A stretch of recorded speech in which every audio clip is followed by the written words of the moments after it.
Galactic Council laughed at Earth's primitives until they saw the Dreadnoughts. They sent us the invitation as a joke. I did not know it at the time. What I know now is that we took the joke seriously, showed up on time, and prepared a response that nobody in that chamber could have imagined. The first thing the Corundal delegate said to me when I walked into the council chamber at Etheran Prime was not a greeting. It was a question wearing the clothes of a compliment. "You arrived faster than our projections suggested," he said. His 3 amber eyes moved from my boots to my collar and back again. "Your propulsion method is creative." Creative. That was the word his translation unit produced. I later learned that the original Corundal term was closer in meaning to amusingly primitive, the kind of description you might apply to a handmade tool that somehow works despite being built entirely wrong. My name is Kale Voss, Admiral, United Earth Fleet.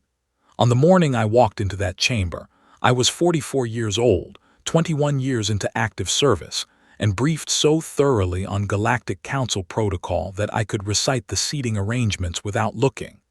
None of that preparation told me how it would feel to stand in a room full of civilizations that had been crossing the stars, while human beings were still figuring out irrigation.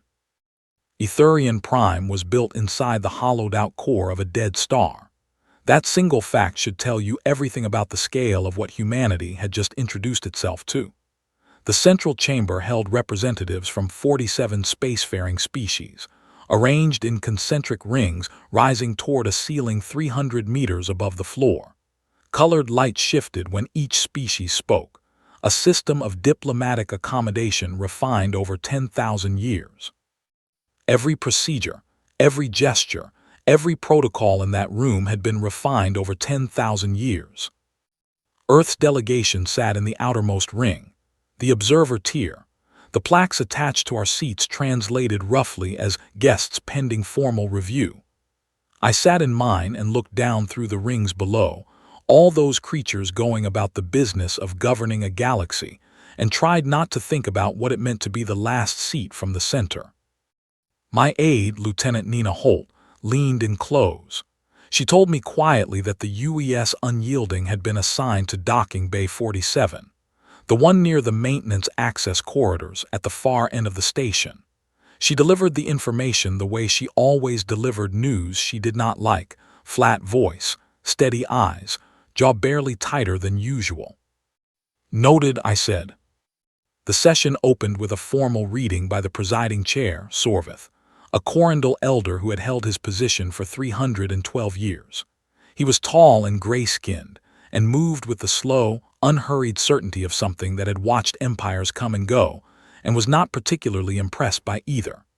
When he spoke, the chamber lights shifted to deep violet, and the room went so quiet that I could hear the faint harmonic of the station's power systems beneath the floor. He acknowledged the arrival of observers from the third planet of the Sol system, a recently space-capable species currently in what the Council formally classified as its formative emergence period. Several delegates offered polite acknowledgement. Most offered nothing at all. 2 Vethari diplomats were talking across the aisle. Their translation channels were open, which meant my earpiece caught everything. One said our ship looked like something designed for moving construction material between moons. The other said it looked like a storage vessel that had grown ambitious. They both found this very funny. I did not look at them. I looked at the floor of the chamber and kept my expression still. Commander Owen Drake aboard the Unyielding came through on a private channel. "Kale, what is it like in there?" "Instructive," I said. A pause. "You use that word when you mean frustrating." "Stay available," I said and closed the line. The first day covered 17 items on the Council's active agenda. Earth was not relevant to any of them. Our official purpose at Etheran Prime was to observe, to absorb, to begin understanding how the galaxy functioned at the level of formal governance. That was what the invitation said. The real purpose, known to exactly 4 people back on Earth, was something else entirely. I was there to read the room, to identify the patterns, to understand not just how the system worked but where it bent, where it looked away, and what it had decided it could afford to ignore. By the end of the first afternoon, I had learned more than 3 years of intelligence reports had produced. I watched the Scythian delegation vote on every boundary and resource dispute that came to the floor. They backed the larger power every single time, without delay, without deliberation. Their political philosophy had been distilled into one clean principle: that strength is the only argument with any lasting value. I watched how the Corindel managed the chamber's procedural rhythm. They were masterful at it. Any motion that carried the potential to threaten the existing order was quietly redirected, reviewed by panels, returned to the floor months later with everything meaningful removed from it. It was not dishonesty, exactly. It was something more durable than dishonesty. It was the deep institutional comfort of people who had built a system that served them well and saw no practical reason to question it. I watched the smaller species in the upper tiers sit correctly in their assigned seats and vote the way they were expected to vote and say nothing that had not already been made safe by someone further down. On the third day, Veth Karun, the Corindel delegate who had greeted me on my first morning, came and sat near me during the midday recess. He placed a small container of something warm on the armrest between us with the relaxed ease of a man who had never once felt unwelcome anywhere in his life. "I have been reviewing your world's recorded history," he said. "Quite a turbulent record, a great deal of internal conflict." "That is accurate," I said. "It follows a recognizable pattern," he said. "Species with high rates of internal conflict typically arrive here in one of two states. Either they exhaust themselves before they develop the capacity to reach us, or they arrive here with weapons drawn, demanding to be treated as equals." He studied me with the calm attention of someone conducting a research survey. "You arrived peacefully. No weapons of note. That is either wisdom or constraint." I held his gaze. He was not trying to provoke me. He genuinely believed what he was saying, which made it considerably harder to respond to calmly. "What makes you think we arrived without weapons?" I asked. He blinked his 3 amber eyes in sequence, the Corindel gesture for polite amusement. "Your vessel was scanned on approach. Standard protocol for all new arrivals. Light defensive arrays only. Nothing that would register as armament in any recognized classification system." He settled back, entirely comfortable. "Your species still builds with metal and fire. You are, by any reasonable measure, an interesting footnote in a very long story." I looked at him for a moment, then I nodded once. "That is a reasonable conclusion," I said, "based on what you have seen." He seemed satisfied with that. He picked up his container and moved off to speak with someone he actually considered a peer. Nina was at my shoulder before he had crossed half the chamber. Should I log that exchange? "No," I said, "just remember it." She looked at me carefully. "What are you working out?" I watched Veth Karun move through the room, comfortable and unhurried, greeting colleagues, exchanging the easy laughter of people who have shared a space for a very long time and see no reason to imagine it ever changing. "He made an assessment," I said. "So did the others. They scanned our ship, checked their databases, confirmed what they expected to find and filed us away. And now they have stopped thinking about us." "And that is a problem for them," Nina said, "not a question." "Comfortable people stop paying attention," I said. "And people who have stopped paying attention do not see things coming until those things are already there." She was quiet for a moment. Around us, the chamber was settling back into session, lights shifting, voices rising in the orderly choreography of a system that had not been surprised in a very long time. "How much longer?" she asked quietly. I turned back to my seat and sat down and folded my hands on the table. "Not long at all," I said. 22 years before I sat in that chamber and listened to Veth Karun describe us as a footnote. A man named Paul Greer sat in a concrete room, 400 meters beneath the Martian surface, and read a transmission, that was never meant for human eyes. It was a fragment, barely 40 lines of recovered signal, intercepted by a deep-range relay station that most people in the Earth government did not know existed. The signal had originated from somewhere near the outer edge of Galactic Council-monitored space, and had been moving through a communication band that no human engineer had thought to scan, until a 26-year-old technician named Boyd ran a routine test sweep and nearly fell out of his chair. The translation took 11 days. When it was finished, Paul Greer read it once, set it down, read it again, and then walked directly into the office of the director of Earth's Strategic Planning Commission and closed the door behind him. I was not in that room. I have read the summary of what was said in it. I have spoken to Paul Greer personally on 3 separate occasions, and the details he shared never changed, which is the clearest sign that something is true. The transmission fragment discussed, in the procedural language of galactic bureaucracy, the eventual management of what it called new emergent civilizations showing signs of independent development potential. Earth was not named. It was referenced by catalog number. The relevant section noted, in the calm and thorough way of people who have done something many times before, that civilizations matching Earth's developmental profile typically required either guided integration or preventive containment within 2 to 3 of their generations, depending on the rate of their technological progress. Preventive containment, 2 words that translated, clearly and without ambiguity, into something that no country on Earth in the history of its existence had ever agreed to accept without response. The program that followed was called IRONVEIL. It was funded through 11 separate budget lines spread across 7 government agencies on 4 continents. It employed 93,000 people at its peak, none of whom knew more than their own piece of the project. Construction happened in shielded bays on the far side of Mars and in 3 deep space facilities hidden in the gravitational shadow behind Jupiter.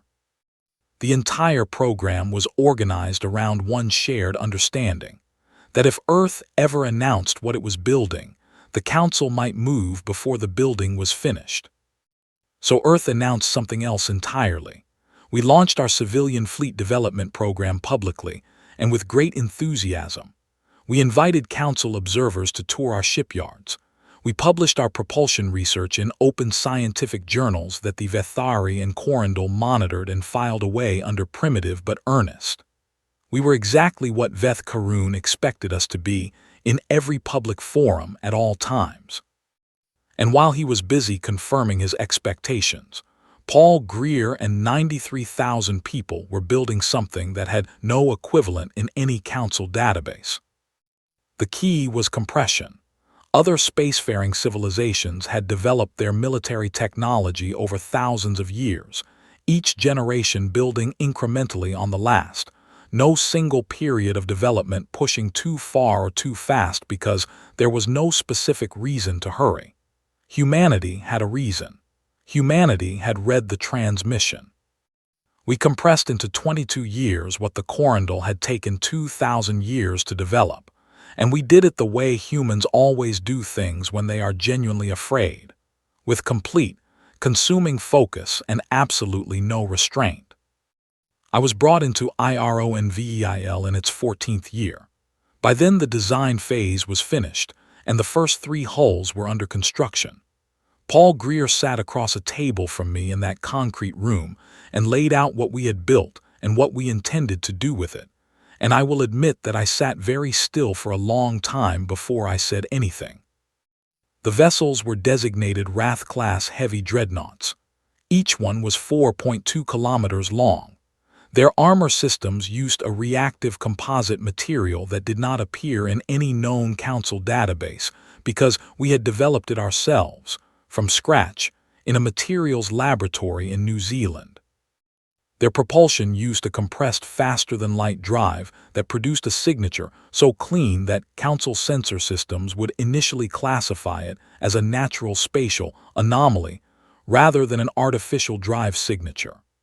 Their weapons systems operated on energy frequencies that had no catalog entry in any galactic classification system, which meant that no Council species had a defense system calibrated to recognize them.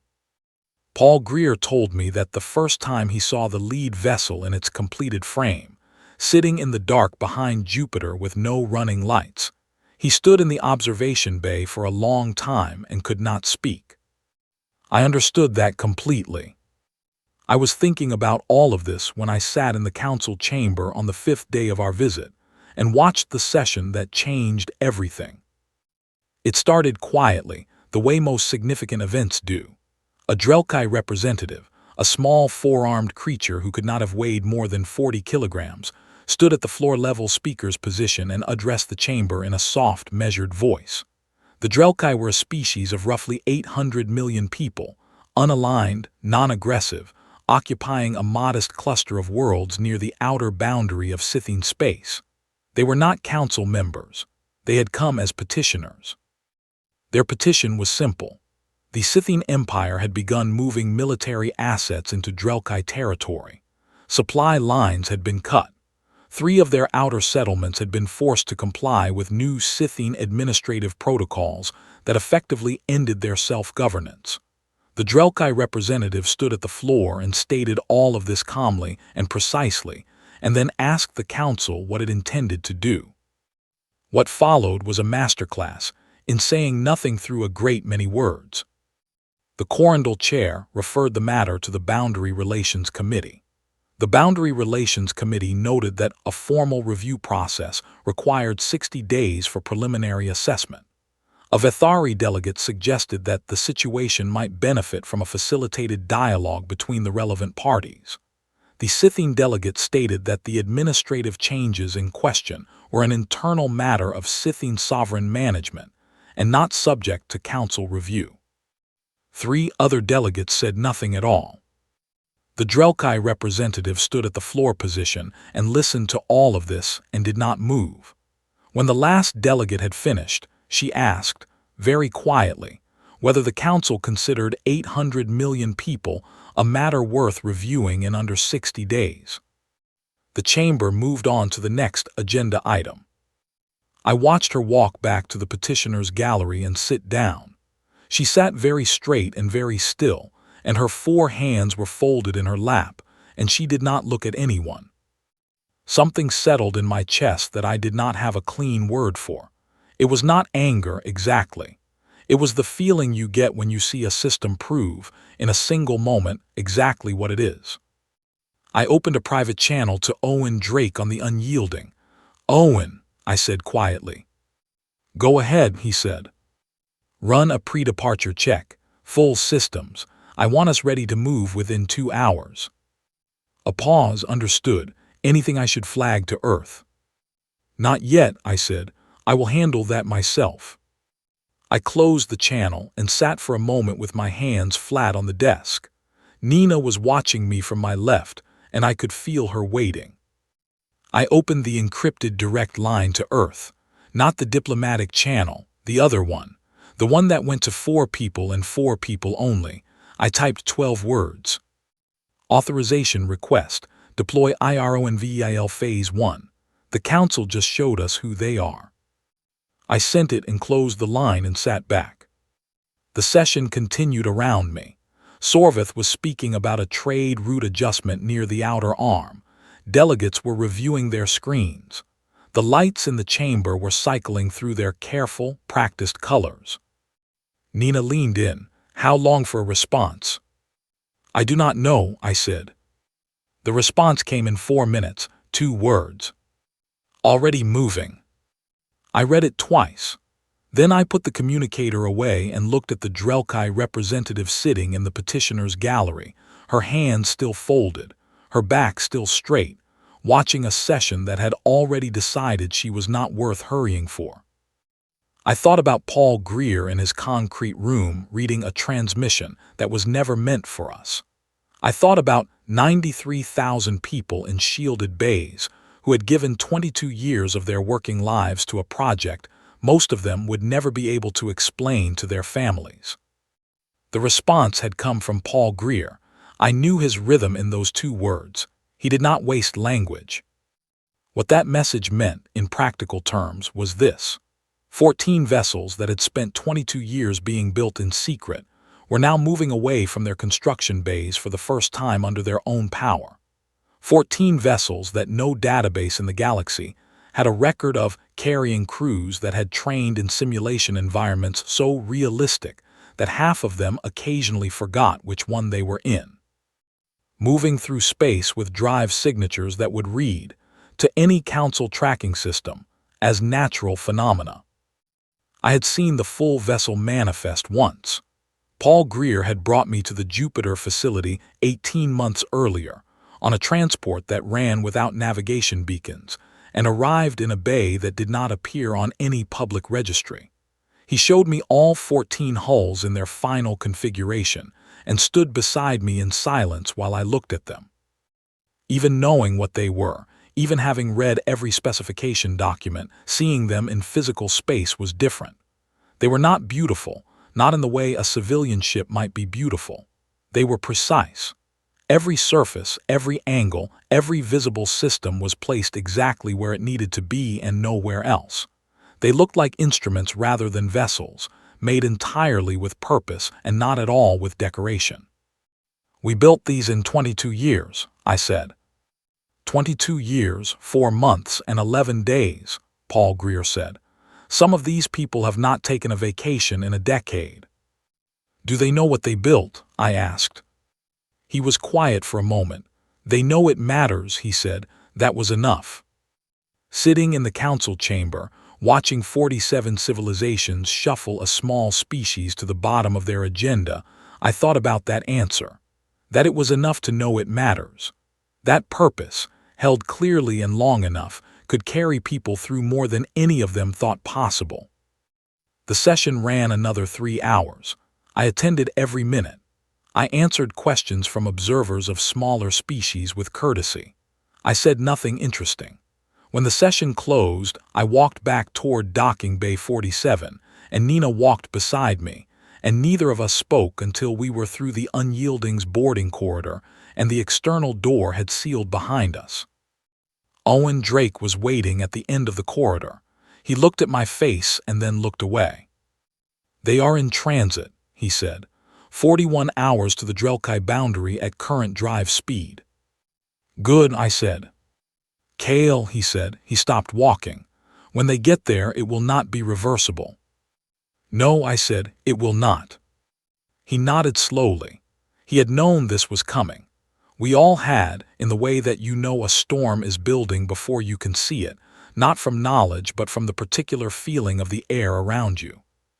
Then we had better be ready for what comes after, he said. I looked at him for a moment. Owen Drake had been my second in command for 8 years.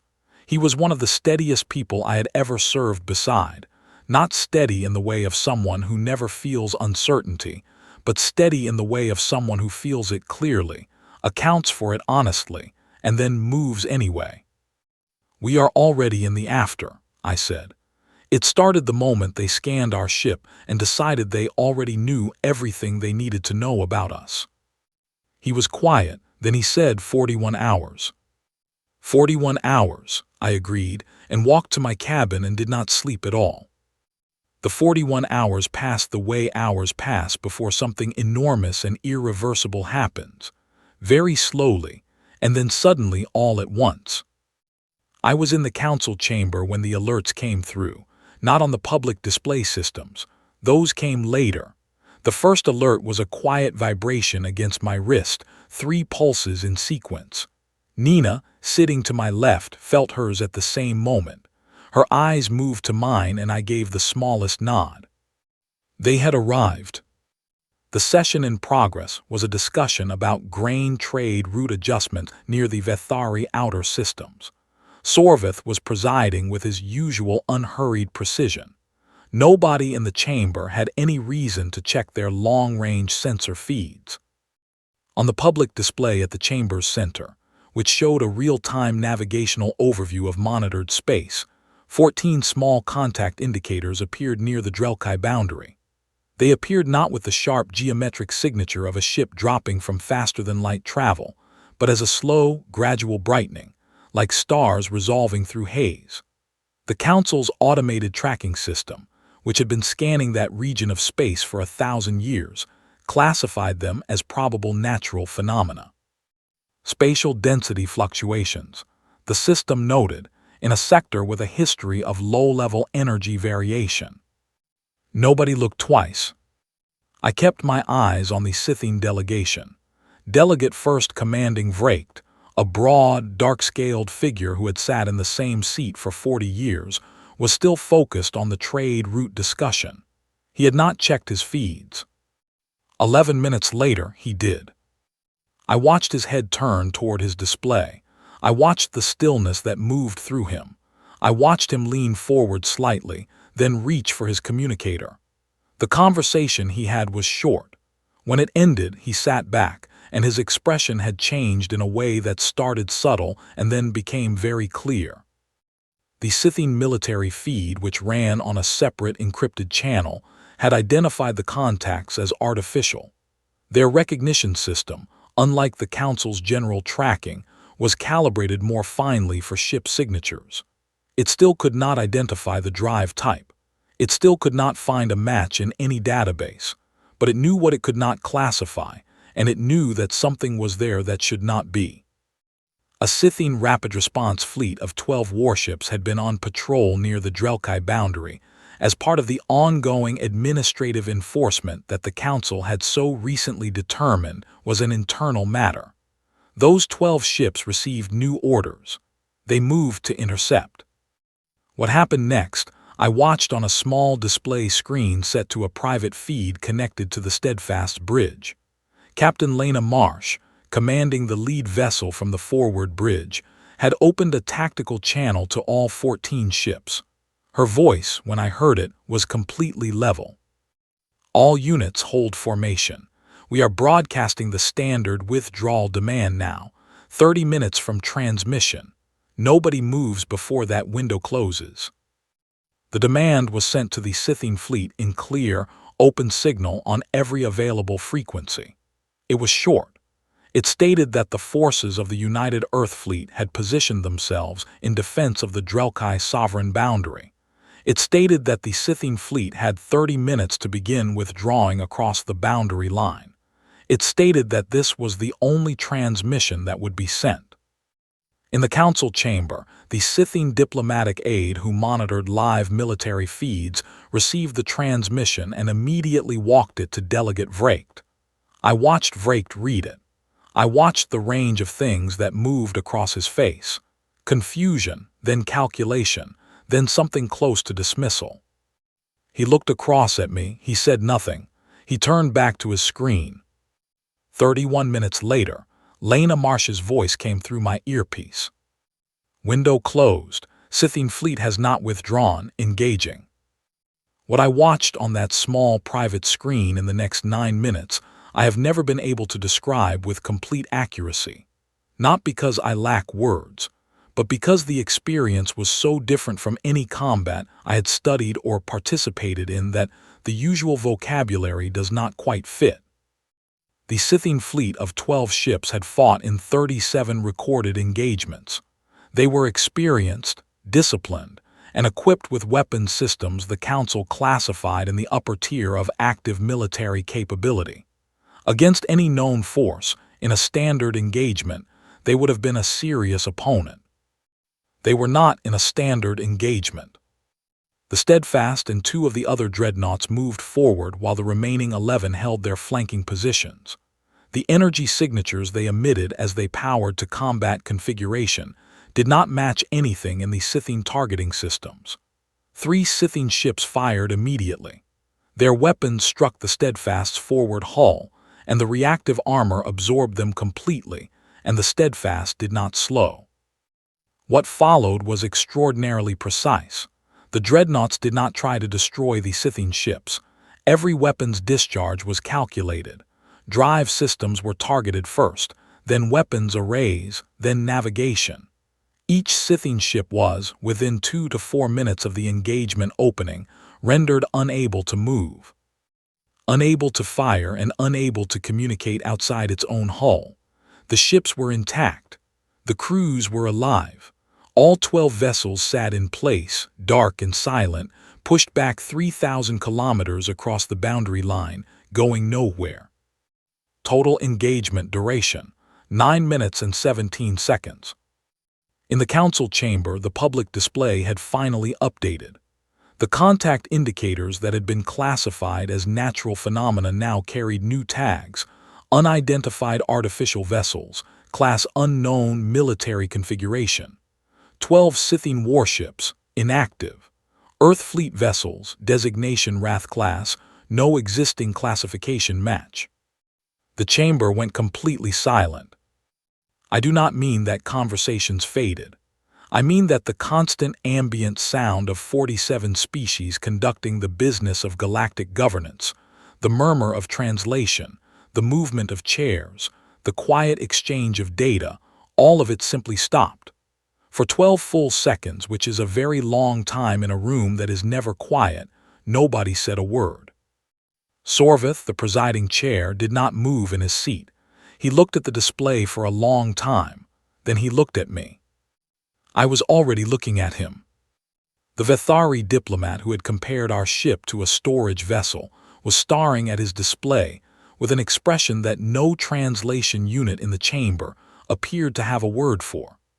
The Corindal aide who had been preparing notes for the next agenda item had set his notes down and was not picking them back up. Veth Karun, 3 seats from mine, was looking at me, not at the display, at me. His expression was not readable, not because it was controlled, but because it contained too many things at once. Nina, beside me, was absolutely still. I could see her breathing slowly and deliberately, the way she did when she was maintaining composure by conscious effort. It was Sorvith who spoke first. His voice carried his usual measured tone, but beneath it I heard something I had not once heard in it during my 5 days in that chamber. It was the particular careful quality a voice takes on when its owner is no longer certain of the ground beneath their feet. "Admiral Voss," he said, the chamber lights stayed white.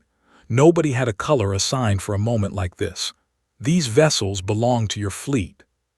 "Yes," I said. He took a slow breath. Around him, the chamber that had not been surprised in living memory sat in a silence that had no procedural name. "How many of those vessels?" he said, then stopped, then began again with greater care. "How many of those ships does your fleet currently have?" I picked up the cup of water on my desk. I took a long, unhurried sip. I set it back down. "Enough," I said. After that word, after the silence that followed it, I looked around the chamber slowly. Not to make a point. I wanted to see clearly what a room looked like when it finally understood that its assumptions had been wrong. Vrakht had his hands flat on the desk in front of him. He was not looking at the display. He was looking at nothing in particular, and his expression had the blank quality of a man who has just completed a very fast and very unpleasant calculation. The Dalkkai representative in the petitioner's gallery had not moved. She was still sitting in the same straight-backed posture she had held since the council dismissed her petition 4 days ago. She was watching the display. Her 4 hands were no longer folded. They were pressed flat against the desk in front of her, and her eyes moved between the contact indicators and the Earth flag patch on my uniform jacket. I looked at her. I held the eye contact for a moment. I gave a very small nod. She looked away. She was very still for a long time. Then one of her 4 hands rose and covered the lower part of her face, and her shoulders moved just once, and I understood without any translation what that was. Nina touched my arm lightly. "Owen is asking whether to bring the unyielding to forward position." "No," I said. "We stay in dock. This is not about positioning. They need to see that we are still here in these seats, exactly where we said we were." The session did not formally resume. Sorvith declared a recess of indefinite length, the first time in recorded council history that the presiding chair had invoked that particular procedural clause. Delegates left the floor in clusters. moving quickly, speaking in the compressed tones of people who had a great deal to say and were not ready to say it publicly. Veth Karun walked past my desk without stopping. He did not look at me. I noticed that he had forgotten his container on the armrest where he had placed it that morning. As the chamber cleared, I sat still and thought about Paul Greer reading a transmission about preventive containment. I thought about 22 years and 93,000 people. I thought about Lena Marsh's level voice telling her crew to hold formation. I thought about a civilization of 800 million people sitting in a gallery, waiting to find out whether the largest room in the galaxy was going to notice they existed. The chamber was nearly empty now. The lighting had settled to a neutral white, the default for a room between sessions, a color that belonged to nobody. I stood up. Nina stood beside me. "What comes next?" she asked. "Politics," I said, "the hard kind." She nodded slowly, harder than what just happened. I picked up my case and walked toward the corridor. "What just happened," I said, "was the easy part." The first back-channel message arrived 17 minutes after the chamber cleared. It was from the Peloran diplomatic attaché, a species I had met only once at a brief reception on our second day. The message was 4 sentences long and contained 2 apologies, 1 invitation to a private meeting, and an offer of trade access that would have been rejected outright a week earlier. The second message arrived 4 minutes after that. Then a third. By the time Nina and I reached the Unyielding's communications bay, 31 messages were waiting from 19 different species delegations. Owen Drake was at the center console. He had the messages organized by origin and urgency on 3 separate screens. He looked up when I entered and said nothing for a moment. 31 messages, he said. I see them. The Vethari one uses the word regrettable 4 times in a row. How did they spell it? I asked. He almost smiled. Correctly all 4 times. I sat down and went through the messages methodically. Most followed a recognizable pattern, an acknowledgement that previous interactions had perhaps lacked appropriate warmth, followed by an interest in developing stronger bilateral relations, followed by a carefully indirect question about the nature and scale of Earth's military capacity. A few were more direct. The Dethrani ambassador wrote that they had been observing Earth's situation with sympathy and hoped a more productive arrangement might now be possible. The Koran representatives, who governed a chain of 14 worlds near the Scythian outer boundary, sent 2 messages within 6 minutes of each other, both marked urgent, both requesting immediate consultation. How many of these are genuine? Nina asked. Some, I said, enough to be useful, but we answer none of them tonight. If we respond immediately, we look like we were waiting for the attention. Let them sit with the silence for a few hours.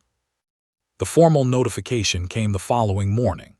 Sorvith sent it through official council channels in a message technically addressed to the Earth diplomatic delegation, but copied, I noted, to all 47 member species and their attached observer groups. It stated that the Council recognized the United Earth Fleet's action at the Dalkkai boundary as a development warranting immediate reassessment of Earth's status within the Council's organizational structure. It stated that a full session had been convened to address this reassessment. It stated that a seat on the Council floor had been designated for the Earth delegation, effective immediately. The seat was in the innermost ring, 3rd position from the chair. That seat had been empty for 300 years. The placard on it, unchanged since the last species to hold it had dissolved 3 centuries ago, read simply, "Reserved for a civilization of demonstrated consequence." Nina read that line twice. Then she looked at me with an expression that was not quite a smile, but was something in that direction. I did not feel triumphant. I want to be clear about that because it matters. I felt the weight of a responsibility that had just been placed on a chair that humanity now had to be worth sitting in every single day going forward. Those are very different feelings, and only one of them is useful. Sorvith gave me the floor for 7 minutes during the full session.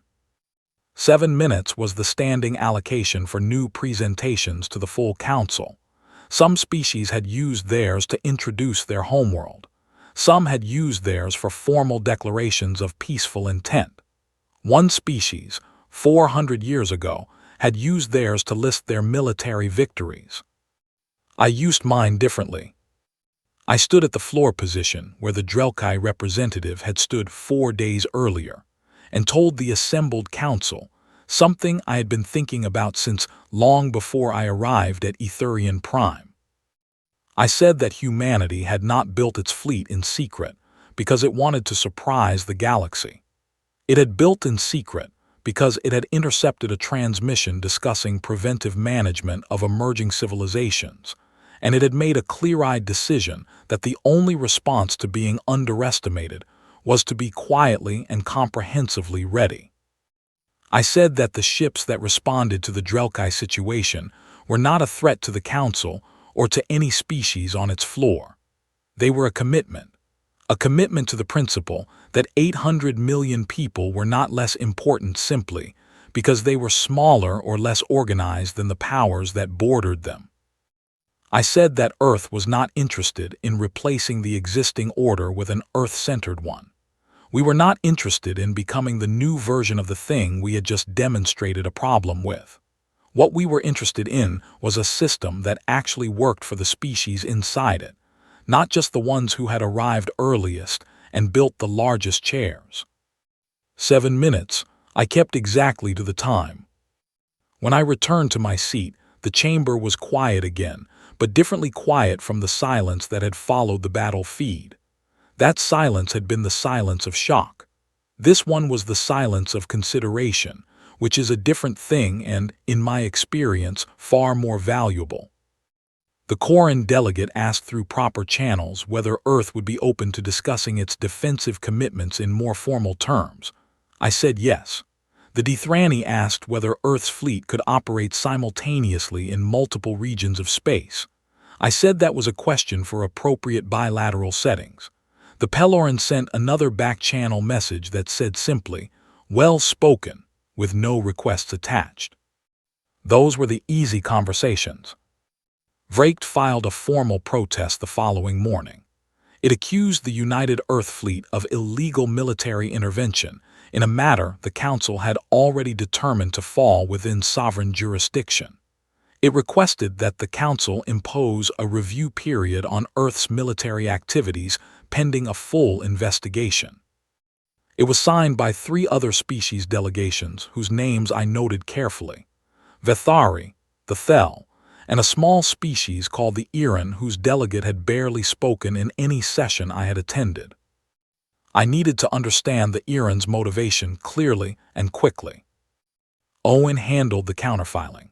14 pages of legal framework, documentation of the Dalkkai petition, the record of the Council's procedural response, and a timeline of Scythian military movements that had preceded the Earth Fleet's arrival. He had it completed and submitted within 4 hours, and spent the next 6 answering follow-up questions from the Council's procedural office with the calm patience of someone who has already read every rule and knows precisely where each one applies. I did not sleep much that second night. I sat in my cabin and thought about what I was not saying in any of these sessions. The Council knew about 14 dreadnoughts. The Council was already recalibrating its entire understanding of human capability based on 14 vessels. I had never confirmed any specific number. I had said, "enough," and left that word to do its work. What the Council did not know was that 14 was Phase 1. Paul Greer's initial message had been followed by a second the next day, flagged as routine, hidden in a maintenance data package. I had read it 3 times, committed it to memory, and deleted it. It said that Phase 2 construction was complete. 41 more vessels, a mix of new classes built in the years after Phase 1, waiting in facilities that had never been disclosed. It said Phase 3 was in active construction and would reach completion within 18 months. It said Paul Greer was recommending they hold all Phase 2 and 3 vessels in reserve, which I agreed with, and that he would await my guidance on deployment posture when the political situation became clearer. I was holding that information like a sealed room, knowing it was there, keeping the door shut, because the moment the Council knew the full scale of what Earth had built, the conversation would shift in a direction I was not yet ready to manage. Then, on the morning of the 8th day, Paul Greer sent a third message. It was not routine. It said, someone on the Council had fed IRONVIL coordinates to the Scythene. One of our Phase 2 construction facilities in the outer shadow of Jupiter had been probed by a signal source that traced back through 3 relay points to a communication node inside Etheran Prime. The probe had not penetrated the facility's shielding. It had gathered enough external data to confirm that something large was at those coordinates. The Scythene now knew we had more than 14 ships. They did not know how many, but they were asking the question, which meant their next move would be built on the assumption that the answer was much larger than what they had seen. Paul Greer closed his message with 5 words. They are not done yet. I read it all the way through twice. Then I looked up at the small viewport in my cabin, which showed the docking bay's outer wall and a thin strip of the station's corridor beyond it. Someone inside this station, among the 47 civilizations that had spent 8 days treating humanity as an interesting footnote, had decided the footnote had grown too large and had passed that information to the one power most motivated to act on it. I called Nina and Owen to my cabin. I laid out what Greer had sent. Owen read the message without expression and stared at the wall for a moment. Nina read it and looked at me. "Do we know which delegation?" she asked. "Not yet," I said, "but we will. And when we do, what we choose to do with that information will matter more than any ship tonnage we have deployed." They waited. "We find the source," I said. "We verify it completely. And then we do not use it as a private weapon. We lay it on the floor of the full council where every species in this station can see it. All of it." Owen frowned. "That gives up leverage." "It builds something better than leverage," I said. "Which is?" I thought about the Dalkkai representative in the petitioner's gallery. I thought about Veth Karun's container sitting, forgotten, on the armrest. I thought about a chair that had been empty for 300 years. "Trust," I said, "the one thing this room has not had in a very long time." We began the investigation that night. Owen pulled every signal log from the Unyielding's passive monitoring array. Nina cross-referenced the timing of the probe against the Council's session schedule and the movement records of diplomatic aides. Paul Greer ran the same process from his end, tracing the relay chain backward from the outer communication node. By the following evening we had a name. It was not a delegate. It was a diplomatic aide assigned to the Vethari mission, a mid-level communications specialist named Oran Veth. He had been stationed at Etheran Prime for 11 years. His access logs showed a communication to an external relay at a time that matched the probe signature precisely. The relay address, when unwound through 3 levels of rerouting, connected to a Scythene military communications frequency. 11 years at the station. 11 years of building access, learning routines, cultivating relationships. Whoever had arranged this had not done it quickly. I considered what it meant. The Vethari delegation had been among the first to send apologetic messages after the Dalkkai engagement. Their ambassador had been courteous, almost warm. And the whole time, one of their aides had been feeding information to a military apparatus that had been actively absorbing an unaligned civilization. Nina asked whether I thought the Vethari ambassador knew. "I do not know," I said. "And that is one of the reasons we are going to put all of it on the floor publicly. If the ambassador knew, that will become clear. If he did not, the public exposure protects him from being held responsible for what one of his aides did behind his back. Either way, the truth is visible to everyone." Owen looked at me across the cabin table. "There is still time to use this quietly," he said. "Approach the Vethari privately."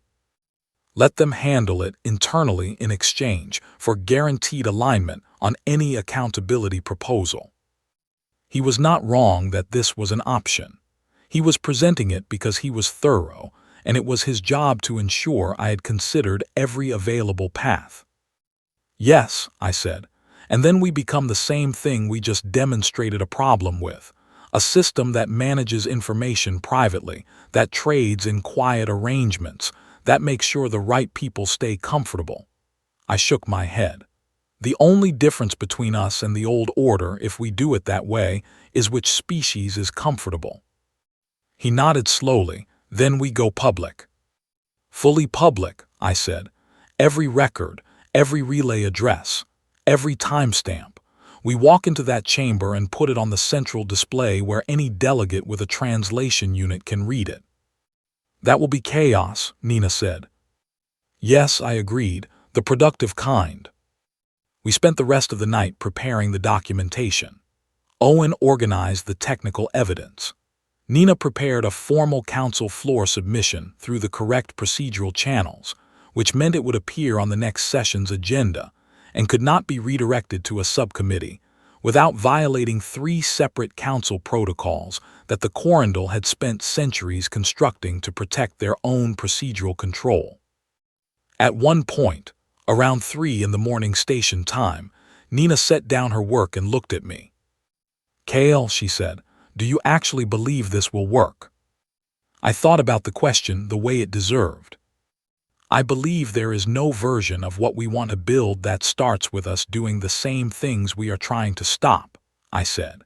So whether it works as well as I hope, it is still the only move that makes sense from where we are standing.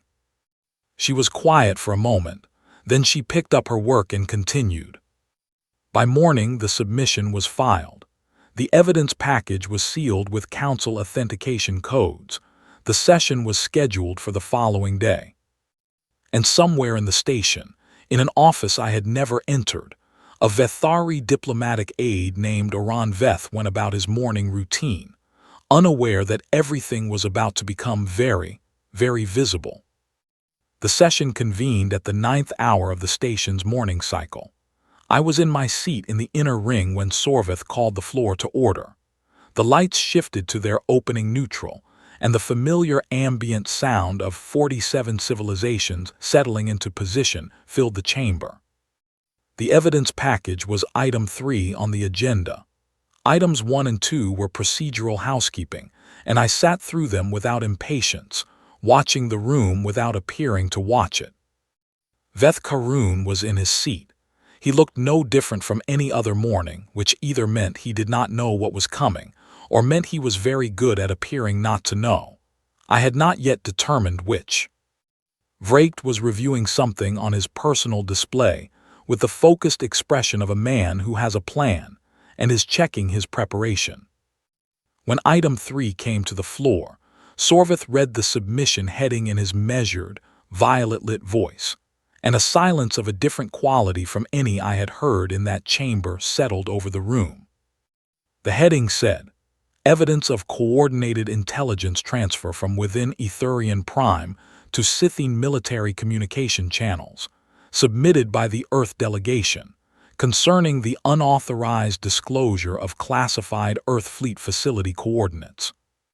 I stood when the floor was given to me. Nina stayed in her seat. Owen was watching via live feed from the Unyielding. Paul Greer was watching from a room hundreds of millions of kilometers away, on a screen that showed nothing but the council broadcast. I did not begin with context. I did not build toward the revelation. I put the evidence on the central display immediately. Every record, every timestamp, every relay address, Oran Veth's access log, the communication frequency, the confirmed connection to the Scythian military network. I walked through it piece by piece, clearly and simply, with no interpretation beyond what the evidence itself stated, and no suggestion of what the council should do about it. When I finished, I sat down. For a moment nothing happened, then the chamber erupted. Not in a theatrical way. In the real way, multiple delegates attempting to speak simultaneously, aides moving quickly between rings, the lighting system cycling through competing color requests from species who all held the floor recognition button at the same time. Sorvith did not attempt to manage it immediately. He sat in his position and let it run for 90 seconds, which I believed was a deliberate choice. A man allowing a room to understand the full weight of what it had just been told before calling it back to order. The Vethari ambassador, Delegate First Sira, was on his feet. His expression was not that of a man who had been caught.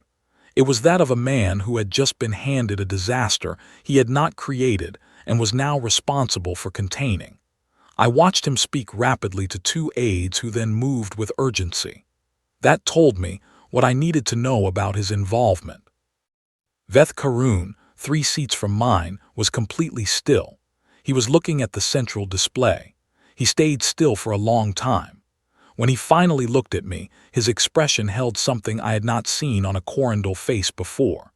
It was not embarrassment, and it was not apology, and it was not anger. It was the particular look of a person who has just been shown very clearly how wrong they were about something they were very confident in. I nodded at him once. He looked away. Sorvith restored order. Delegate Sira requested and received time on the floor to state that the Vethari delegation had no prior knowledge of the aide's activities, and that full cooperation with any council investigation would be provided immediately.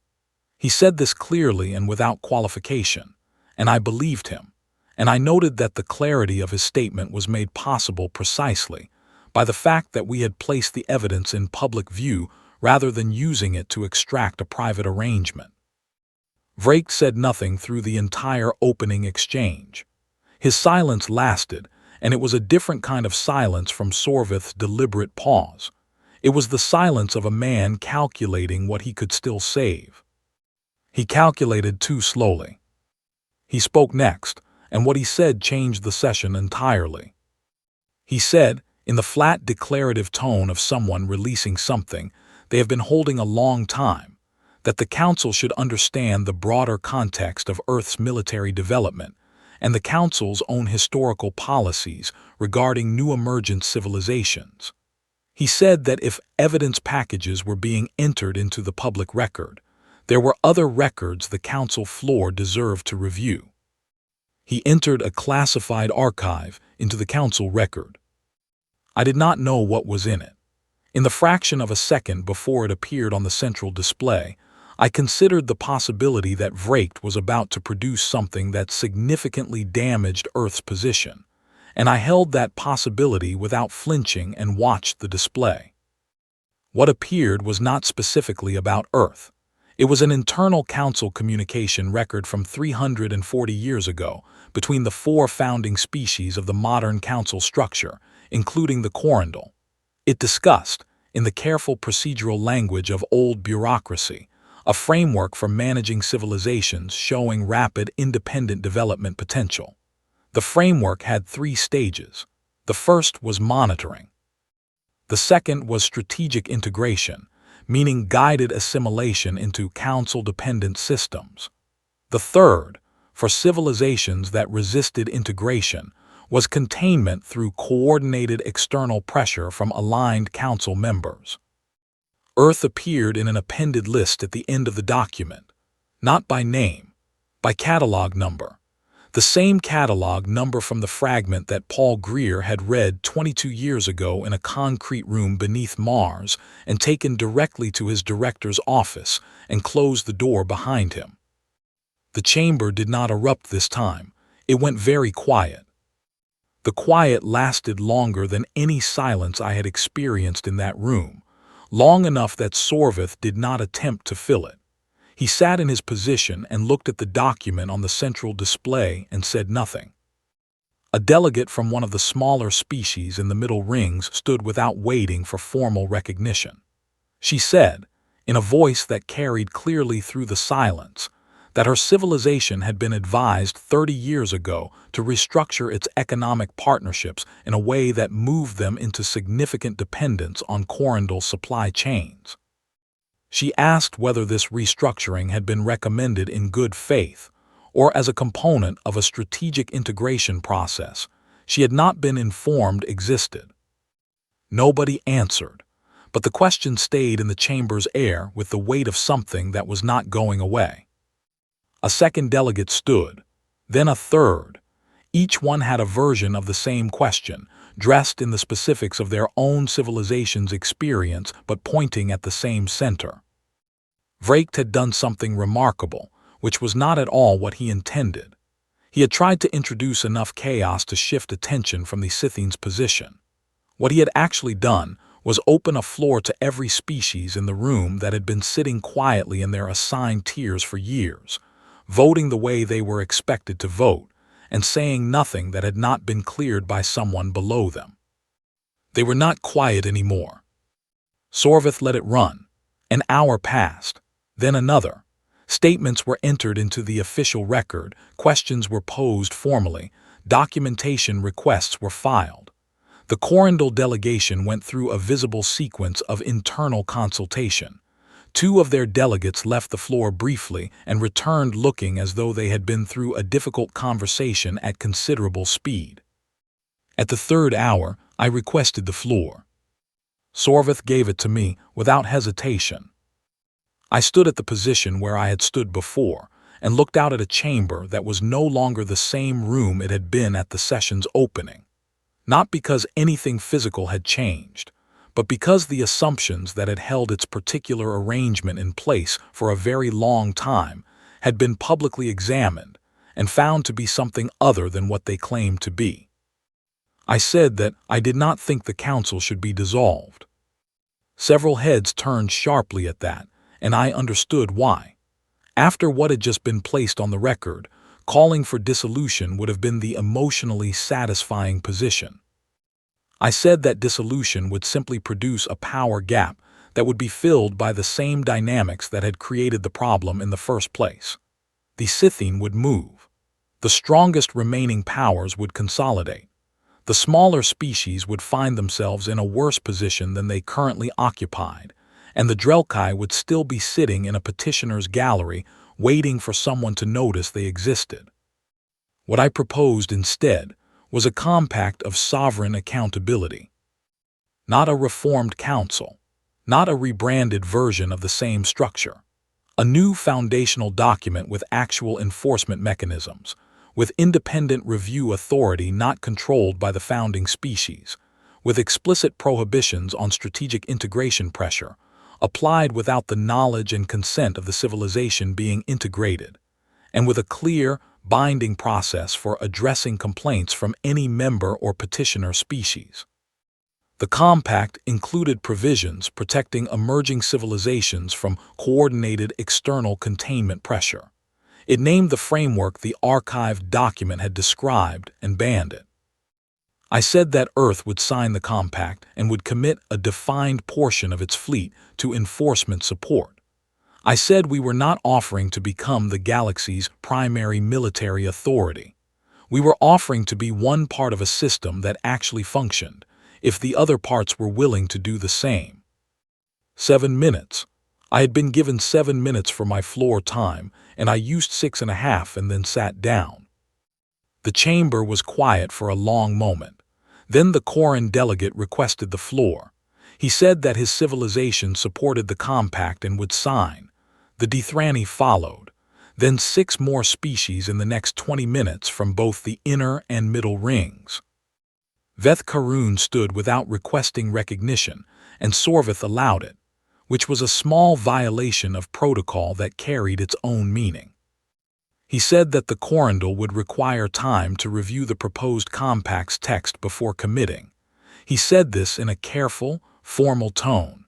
Then he paused, and when he spoke again his voice had shifted in a way that was small but clearly visible. He said that the Corindal had not arrived at this session expecting the morning they had experienced. He said that he would not, at this time, say more than that, but that he believed the record now made clear that certain things required examination that the Corindal had perhaps been too comfortable leaving unexamined for too long. It was not an apology, but from a species that had not been uncertain about anything in living memory, it was the closest available version of one. The vote on whether to formally enter the compact into council proceedings for ratification was called at the end of the session. It required a simple majority of full members. It passed, not unanimously, not comfortably, 26 to 21 with 4 abstentions. 26 to 21. It was, by any measure, thin. There were 21 species who had voted against, including the Scythian, the Thel, and the Etheran, whose motivation I had noted and still intended to understand fully. There were 4 who were not yet ready to take a position.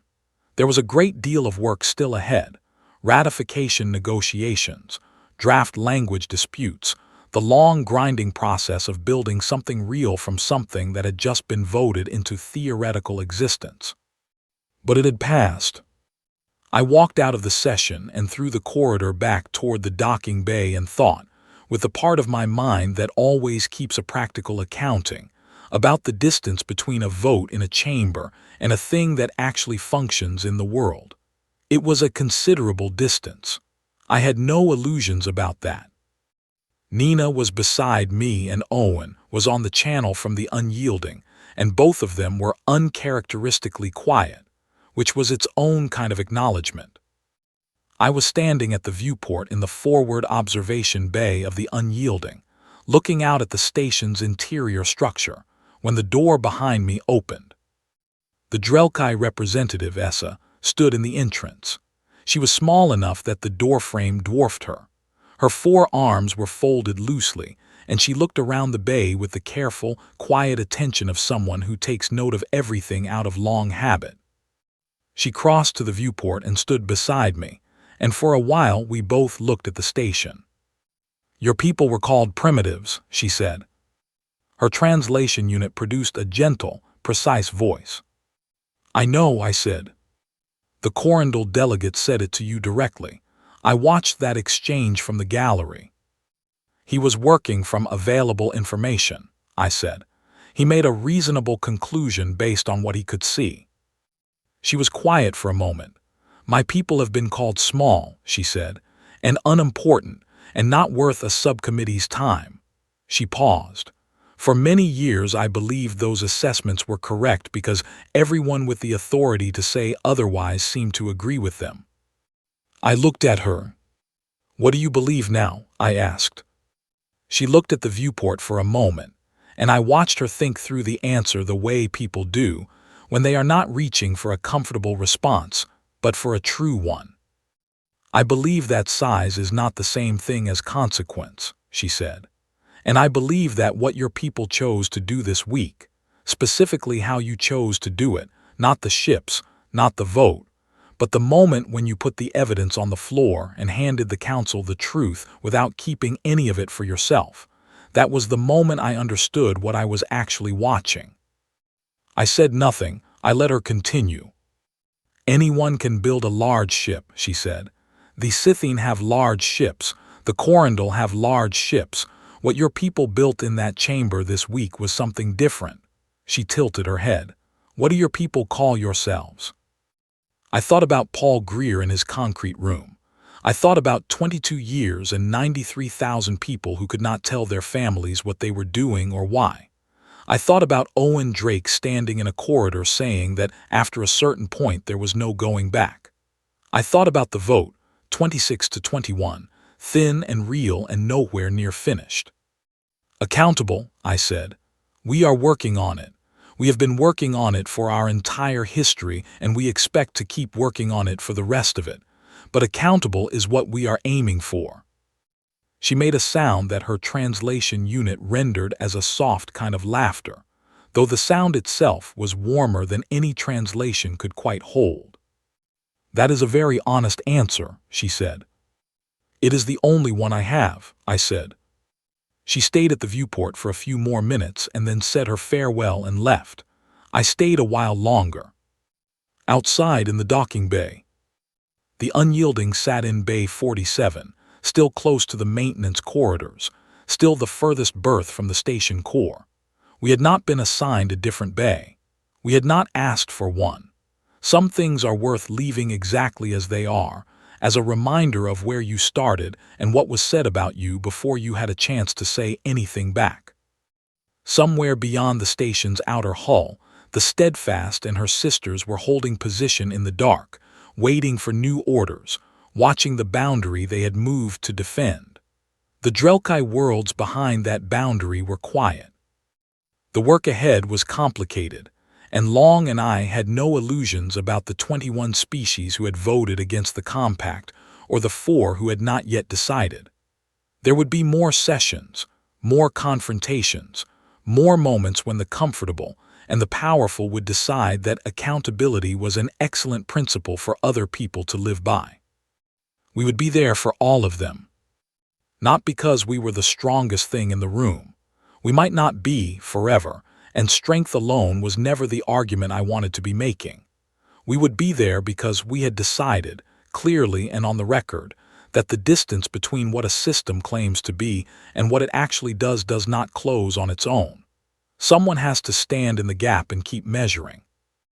My grandmother used to say that humans are not special because we are the strongest or the oldest or the most advanced. She said we are something different from all of those things. She said we are the ones who are still, after everything, not done yet.